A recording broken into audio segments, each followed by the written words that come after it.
So what is the future of the church?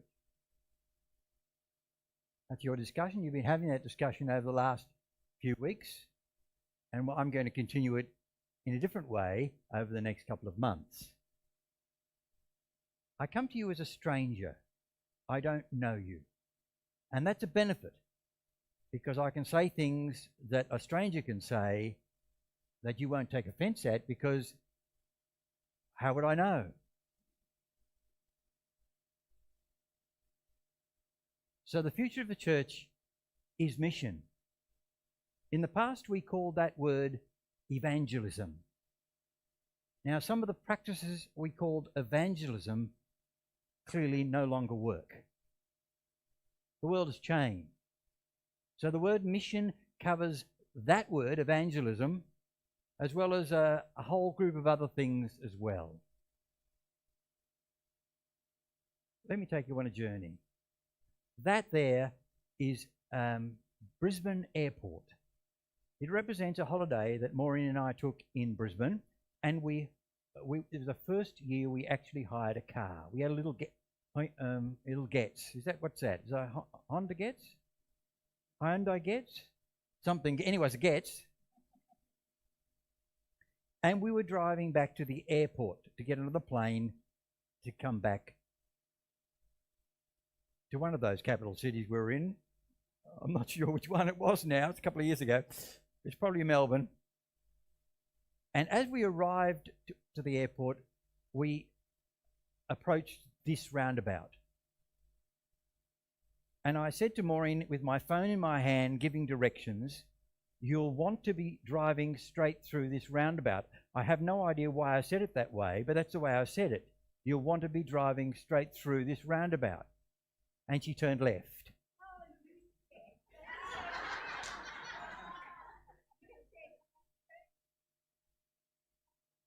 Apparently I said, don't turn left, so she did.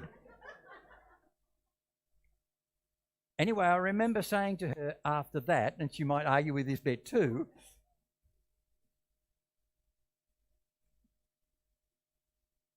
what part of what part of go straight ahead didn't you understand? So we travelled around on that road, and she said, it doesn't matter, we'll come to a point where we can do a turnaround, and we'll go back to the roundabout and go straight ahead, it'll be fine. So we did, and there it is. There's the turnaround. We arrived at that point and turned to the right-hand turn lane. But there was a car right on our tail, and the space, if you can see, is very, very small. It's not really a turnaround, it's a turn in. And so because the space was so small, Maureen turned in, which is a logical thing to do until you get into that car park area, and then you realise there's no way out. But other cars were turning in as well. And so we said, well, if we follow those cars, we'll probably get out. So we followed those cars and we found ourselves in the taxi rank.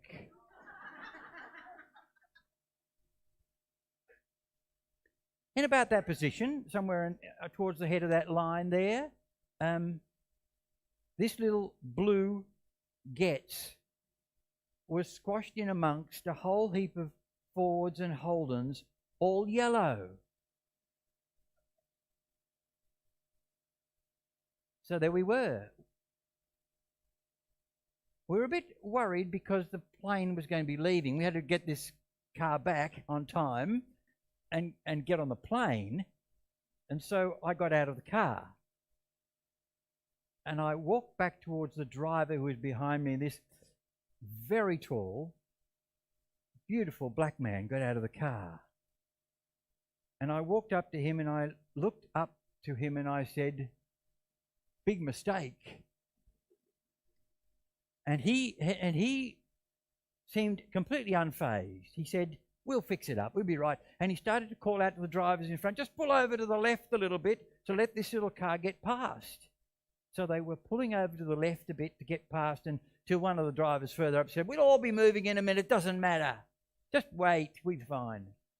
And that's what we did. We waited and we found our way out through the, well, either car park or that covered area. It says something about the fact that we live in a world where we can't predict what's going to happen. One thing goes amiss, and then a series of things go amiss because we can't predict the future any longer. We live in a time of what they call discontinuous change. During continuous change, when we lived in a world of continuous change, things sort of happened in this way. We would look 20 years into the future and we make our plans, and we work out our plans in 5 years periods. And we had some sort of expectation that if we followed our 5-year plans, we would get to our goal in 20 years. That represents what we have always thought of as Christendom, a predictable world, a world where the church was at the centre of society, where most people went to church, and the government didn't even move without making reference to the bishops or the leaders of the churches. We were the centre of society. People met at church. They got married at church. They brought their children to church and they died at church. I mean, this was a world in which the church was the centre. In a time of discontinuous change, we look about 3 years ahead and we have no idea what's going to happen next.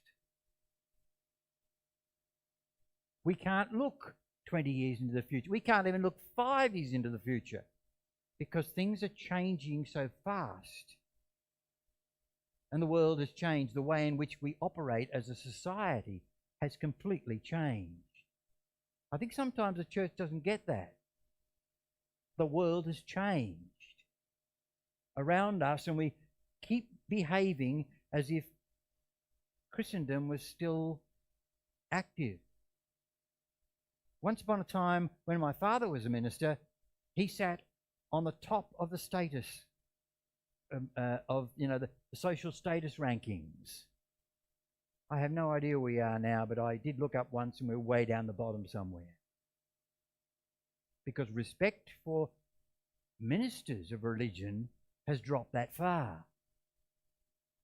Because the world couldn't care less. In fact, because of some of the changes in society, they actually find church to be a negative institution, controlling, abusive even. And it's not a positive thing to be here. So, in a time of discontinuous change, how can we proceed? What can we do? Well, I'm going to say, in a time of discontinuous change, the only way forward is to experiment. You got to try stuff. You got to try something different. Because as I say, to keep on doing the same thing over and over again is the classic definition of insanity when it doesn't work. So the future is unpredictable. Christendom is dead. It no longer operates the way we used to expect it to operate. So now we have to go back to basics. In a time of difficulty, when we find ourselves confused, what people often do is in fact the opposite thing. They don't go back to basics, they go back to tradition. They go back to what they think worked before, but didn't, or doesn't anymore.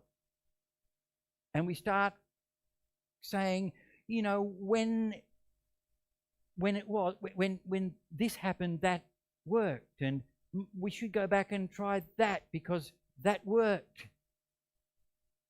So people look backwards, but there's no point in missional terms in the the early 21st century to be moving backwards because the world has changed, doesn't work anymore. So some of the basics which I'm going to share with you over a few weeks, I've already started by sharing the centrality of the love of God. There is nothing that human beings respond to better than a sense that they are valued. To me, this is something the church has to offer. This is what is central to Christian faith, is that we love one another. We value one another to the highest degree. This is central. So, basics. A couple of basics that this process in Victoria shared with me, which I will come back to in later on, is that the Spirit of God is amongst the people of God.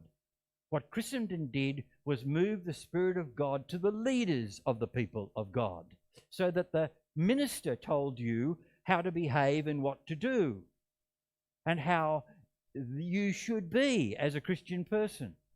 The leaders of the people of God had to be in control of the program of the church. It was an era when control was really important. The government controlled, the priesthood controlled, and the world worked in that Christendom world. But today we have to go back to the basic Christian understanding that we're all children of God. That Pentecost represents that all people are inspired by God. And leaders have to take the risk of listening to what God is doing through his people. Leadership has to be directed by the mission imagination of the people of God. This is another basic. In fact, this overturns our thinking about ministry altogether. The assumption is that the minister is employed to look after you. So that's what you demand of your paid minister. But the Spirit of God is amongst the people of God, and you're inspired to look after each other. The church has traditionally organised what we will do as a community. And then we try and find people to fill the spaces in that program. The leaders decide it. But this way of thinking says that God inspires people, and that comes from you. You approach a leader and say, I have this great vision, this dream, this inspiration. And the leaders say, how can we help?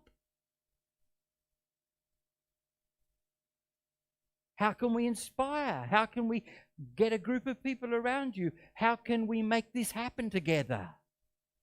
Because the Spirit of God is inspiring that person. Now, there are some ways in which we can make sure that is inspired by God. And we need to be careful that people don't get hurt. Let me tell you just one story, because I'll tell you another story or two when I come around to this, because this one will come around as a weak focus, as the previous one will too. I want to tell you about Graham. When I was in Victor Harbor, this is long before I heard any of this mission stuff, as it were. Graham came to Victor Harbor, and he came to me and said, I'd like to form a friendship centre.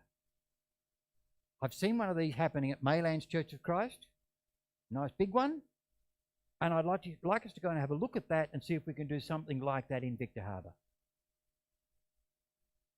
So a group of us, Maureen was one of them, and a couple of other people, got in the car and we drove up to Maylands and had a good look around and saw what they did and discussed it together.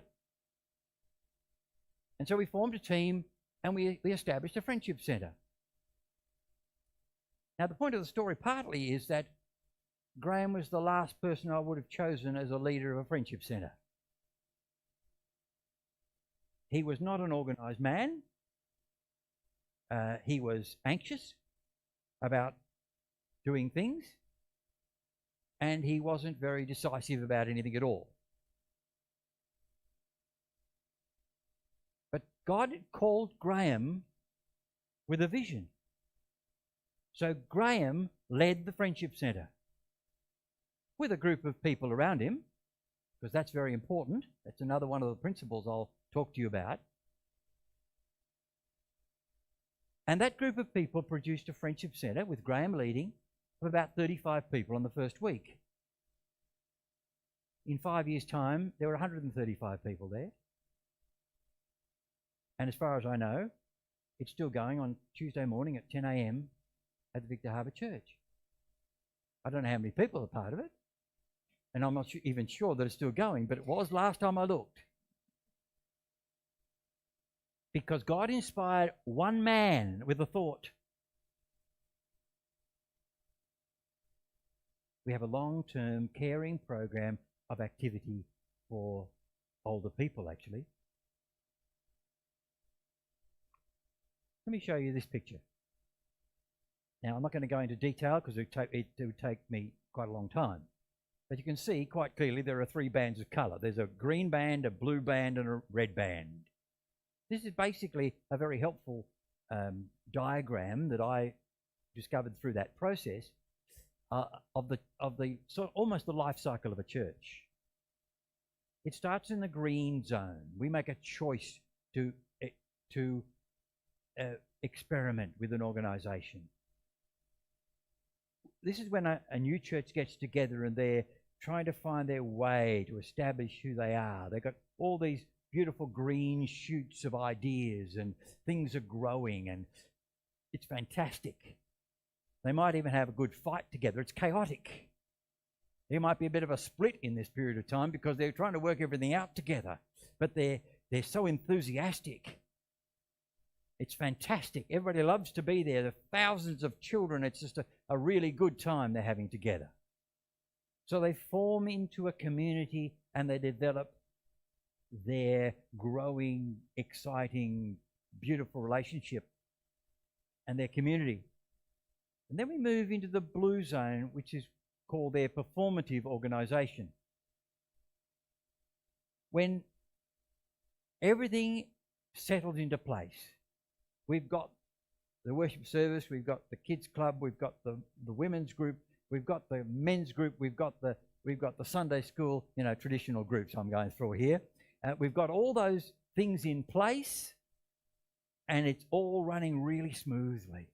Everybody wants to remain in the blue zone because that's exactly where everything's, the church is growing, everybody's happy. We've got rid of all those people who didn't agree before because, you get rid of those. That's what churches do actually. We have conflicts and then the people who lose the conflicts leave and then we're all happy. We love one another then because there's nobody left we don't love.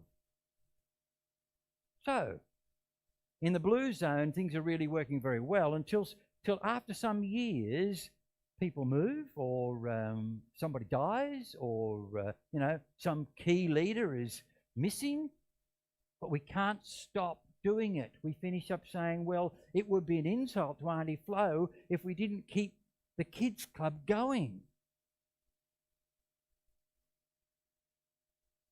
And we've got to have that. We couldn't be a church without a ladies' group. And Jean has left. What are we going to do? So we keep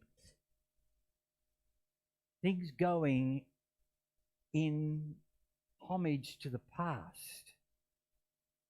And suddenly we find ourselves, we're already in the red zone.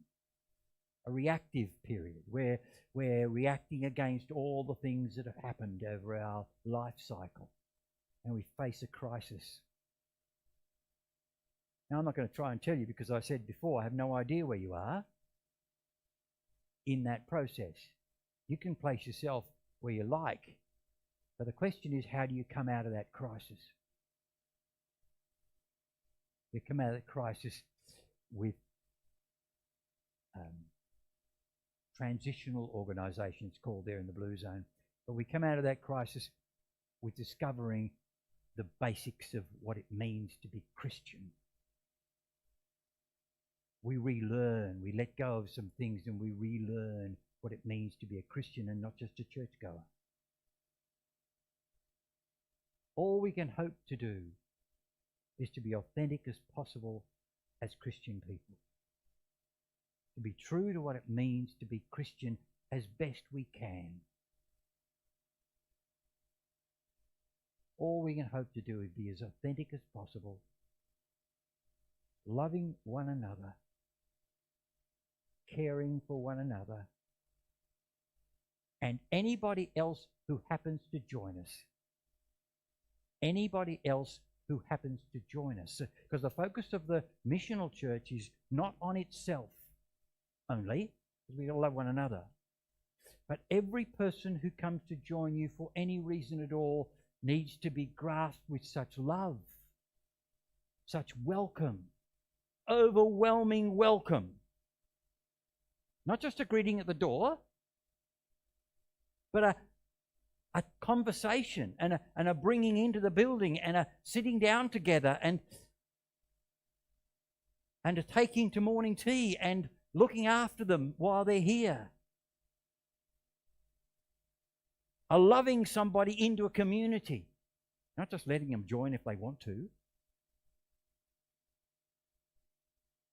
It's about quality more than function. We may not be the best at doing things, but our sincerity will come through. The quality of our life will come through. We may not run the best worship service or the best girls' brigade or the best women's group or the best...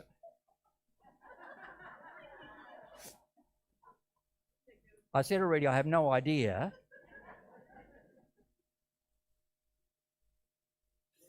Or the best craft group and all the best... I might as well offend them all now. But your sincerity will come through. That's my point. And it's your sincerity, it's the nature of your being that people respond to. You need to do this in a time of crisis. We need to do this not out of habit, not by osmosis, but with great deliberation and intention. We need to do it deliberately. We need to be welcoming deliberately. We need to be warm towards each other deliberately. We need to break the nexus of passivity and, come as you go behavior. What will it look like? I have no idea. And nor does anybody else. It will look like a Christian church, I can say that. But apart from that, that's the nature of a discontinuous world. I have no idea. Change is the new normal, but God is eternal. God never changes. Love is the center of God's mission. The future is mission. The future is Spirit-inspired experiments. Can you say that? Spirit-inspired experiments. The future is God's love in action. You've seen that slide before already. The banner's there, and you'll probably see it again. Agapeo, that's the verbal form of the word agape, means to value, to esteem, to feel and manifest generous concern for, to be faithful towards, to delight in, to set store upon. It may also mean that this is the love of the will. It is chosen. This is the love of deep felt commitment towards. So where do I want to finish? I want to finish with the one question I finished with last time I was here. The question which I think is a deliberate question for all of us to ask in every context. We are Christian people. So the first question we ask of any situation is, how am I going to love this one? Not how am I going to criticize, how am I going to disagree, how am I going to fight with, how am I going to love this one? Because this one is a child of God. Just like me. This one is a child of God, or this one might even be God. How are we going to love God? With worship. How are we going to love one another? With care, with value.